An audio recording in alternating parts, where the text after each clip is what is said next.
أهلاً فيكم بفيديو جديد من يوميات عائلة أنا صالة. بصورة نشرها أنس قبل قليل على إنستغرام كتب عليها بما معناه راجع لدبي لأصالتي ألطف روح بالعالم. وكتبت أصالة على صورة عاد نصفي الثاني. وطبعاً أنس لمدة 3 أيام ماضية ما تمكن من حضور أي مباراة في قطر بسبب مرضه، وقرر يقطع سفرته ويرجع لدبي.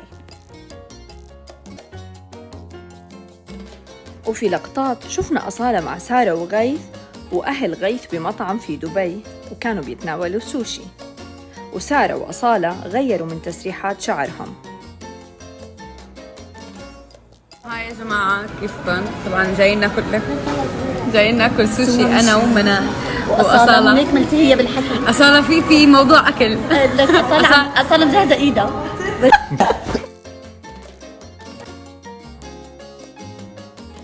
أما أسامة فواضح عليه التعب وما زال مستمر لينجز المهمة ويحضر كل المباريات ويدخل موسوعة جينيس ويحطم الأرقام القياسية كأكثر شخص حضر مباريات متتالية.